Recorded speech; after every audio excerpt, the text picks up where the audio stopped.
ওদালগুৰি জিলাৰ বকুলতলাত আমচুৰ ৪৩তম কেন্দ্ৰীয় শ্বহীদ দিৱস উদযাপন। হাজাৰ হাজাৰ ৰাইজৰ উপস্থিতিত কেন্দ্ৰীয় শ্বহীদ দিৱস পালন।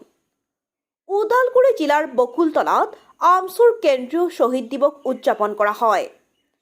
আমচুৰ কেন্দ্ৰীয় সমিতিৰ উদ্যোগত ওদালগুৰি জিলা সমিতিৰ সহযোগত ৪৩তম কেন্দ্ৰীয় শ্বহীদ দিৱস উদযাপন কৰা হয়। ১৯৮০ চনত গঠন হোৱা অসমৰ অন্যতম ছাত্ৰ সংগঠন সদৌ অসম সংখ্যালঘু ছাত্ৰ ইউনিয়ন চমুকৈ আমচুৰ নেতৃত্বত বিভিন্ন সময়ত সংখ্যালঘুৰ অধিকাৰৰ হকে গণতান্ত্ৰিক আন্দোলন কৰিবলৈ গৈ প্ৰাণাহুতি দিয়া শ্বহীদক স্মৰণ কৰা হয় শ্বহীদ দিৱসত। হাজাৰ হাজাৰ ৰাইজৰ উপস্থিতিত মুকলি সভা অনুষ্ঠিত হয়।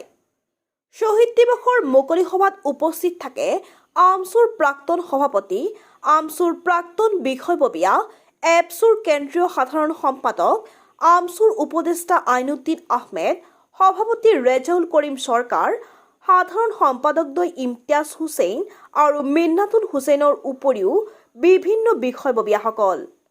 লগতে উপস্থিত থাকে বিভিন্ন জিলা সমিতিৰ উপৰিও আঞ্চলিক সমিতিৰ বিষয়ববীয়াসকল। Bureau report, prime news. আজি ইউপিপিএলে আজি বিটিসি গঠন হওয়াৰ পিছৰে পৰা আজি আগৰ চৰকাৰখনে হওক বা বৰ্তমান চৰকাৰে হওক যিখিনি প্ৰতিশ্ৰুতি মাইনৰিটিক দিয়া হৈছিল এতিয়ালৈকে সমাধান হোৱা নাই, যাৰ কাৰণে আজি আমি প্ৰমোদ বড়ো ডাঙৰীয়াক এইখন সভালৈ মাতিছিলোঁ। কাৰণ প্ৰমোদ বড়ো ডাঙৰীয়াই আমচুৰ লগত বিভিন্ন সময়ত বিভিন্ন দাবী সম্পৰ্কে আলোচনা কৰিছিল, তেওঁ এপচুৰ সভাপতি থকাটো আলোচনা কৰিছিল। কিন্তু আজি হাগ্ৰামা মহিলাই কৰা নাই কাৰণে বিটিচিত এটা পৰিৱৰ্তন অনা হৈছে। আজি প্ৰমোদ বড়ো ডাঙৰীয়াই প্ৰতিশ্ৰুতি মাইনৰিটিসকলক দিছিলে, মাইনৰিটি ডেভেলপমেণ্ট বোৰ্ড, হজ ভৱন, মাইনৰিটি অঞ্চলত শিক্ষক নিযুক্তি, স্কুল স্থাপন, বিটিচি অঞ্চলত বসবাস কৰা ২০০৩ চনৰ আগৰ যিসকল বা একৰ্ডৰ সময় আগৰ পৰা যিসকল বাসিন্দা আছে তেওঁলোকৰ ভূমিৰ সকলো ধৰণৰ অধিকাৰ পাব, বিটিচিৰ মানুহখিনি মাটিৰ পট্টা প্ৰদান কৰা হ'ব। এই কথাখিনি কিন্তু এতিয়ালৈকে পূৰণ হোৱা আমি দেখা নাই। গতিকে আমি আশা এৰি দিয়া নাছিলোঁ, যাৰ কাৰণে তেখেতক আজি মাতিছিলোঁ, কিন্তু তেখেতে অহা নাই, ডেপুটি স্পীকাৰক পঠুৱাইছে।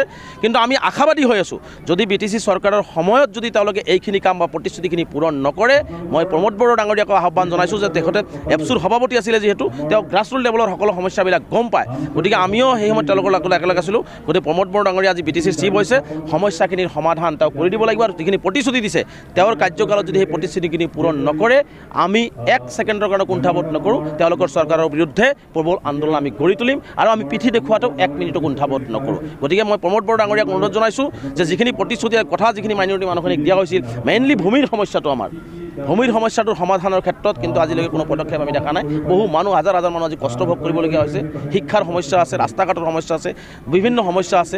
এই সমস্যাখিনি সমাধান কৰাৰ সময়ত যদি সমাধান প্ৰমোদ বড়ো ডাঙৰীয়াই নকৰে, আহিবলগীয়া দিনবিলাকত আমচুৰ প্ৰবল প্ৰত্যাহ্বানৰ সন্মুখীন কিন্তু ইউপিপিএল দলে হ'ব।